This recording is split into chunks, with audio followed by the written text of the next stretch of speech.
The best AI prompt to humanize AI essays and text. Don't copy and paste from ChatGPT without humanizing it first. Otherwise, you'll sound like AI slop and you'll turn people off from understanding the ideas that you are trying to communicate. So I'm going to show you a prompt how to humanize your text completely for free, and I'm going to show you how to save it to your ChatGPT preferences so that it's automatically used all the time. But first, save this video and hit subscribe. The first thing I'm going to show you is a side-by-side comparison. So here I have two incognito browsers open to chatgpt.com. You can see I'm not logged in.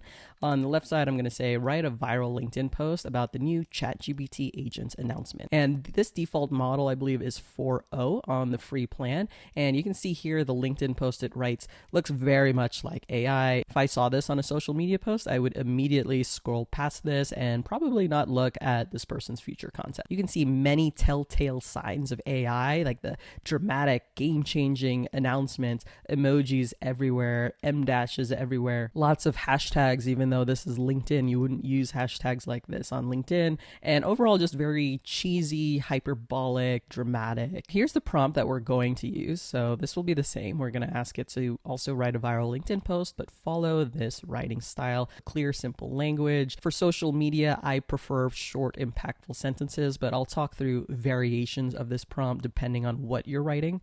Should use active voice instead of passive voice. For social media, I personally like bullet point lists so that it's easier to scan, but you would probably remove this if you're writing an essay. Avoid using M dashes. Now this one is hard to get 100% of the time, but you definitely get fewer M dashes using this prompt. Avoid metaphors, cliches, generalizations, common setup language, avoid unnecessary adjectives, avoid hashtags, semicolons, markdown, asterisks. You can customize this. So if you're creating copy for a TikTok video description or Instagram video description, you probably do want to use hashtags, so you could remove this.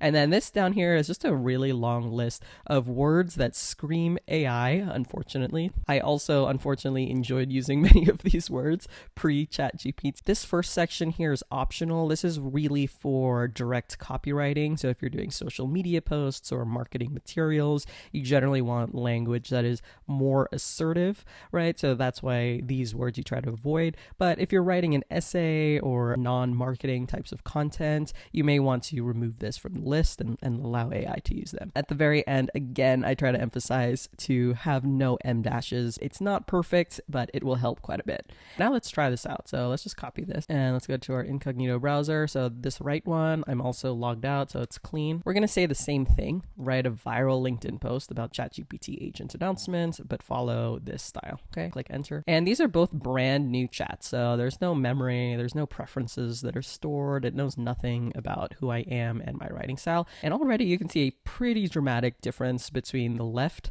default output and the right. The right one is much more in line with what a viral LinkedIn post would look. You know, instead of saying OpenAI just made a game-changing announcement. So ChatGPT agents are here. This changes everything. Boom. What does it mean for you? Boom, boom, boom. Bullet point list is nice and readable for social media. You might notice this one has a bullet point list as well, but it's using Markdown here. So when you actually go to copy paste this to LinkedIn, it's going to have like asterisks. That's another telltale sign of using AI.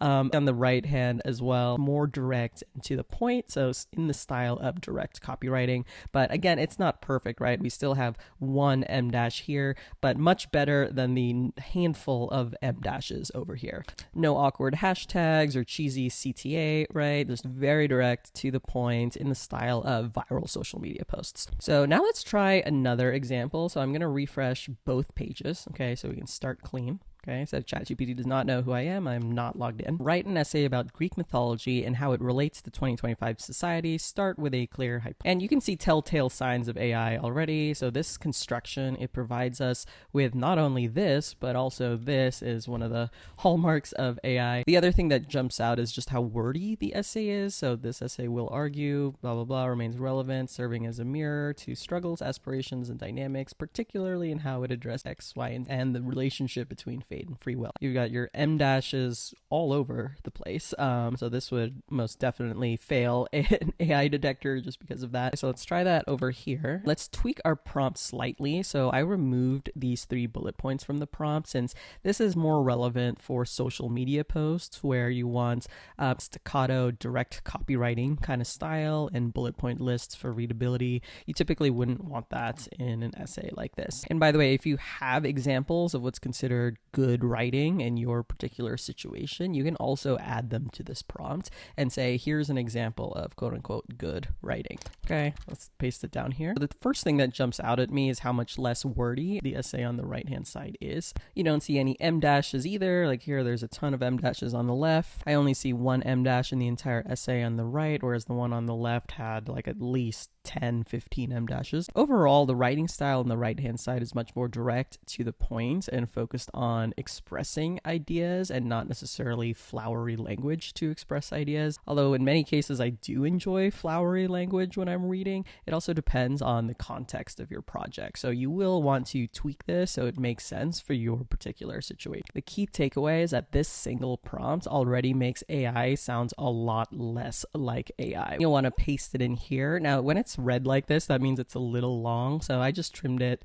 a little bit here, like your writing style, remove anything here that you don't want. Once it's no longer read, okay, then you can click save. What I recommend you do next is try it out on a new chat. Let's now ask ChatGPT to write a blog post about me. It's going to search the web, and its first draft answer should already incorporate a lot of items in our writing style. So yeah, this looks pretty good already. There's not a single right in this entire thing, which is huge. I know a lot of people worry about that M dash. Overall, just a very direct copywriting style, which is what I personally prefer, right? So I don't want you to walk away thinking this is the only acceptable writing style, but rather that this is a starting point for you to experiment with your own style and teach it to ChatGPT. Start using this in ChatGPT and you will notice a world of difference in the answers that you get. And make sure to hit like, hit subscribe, drop a comment below. Would love to hear from you.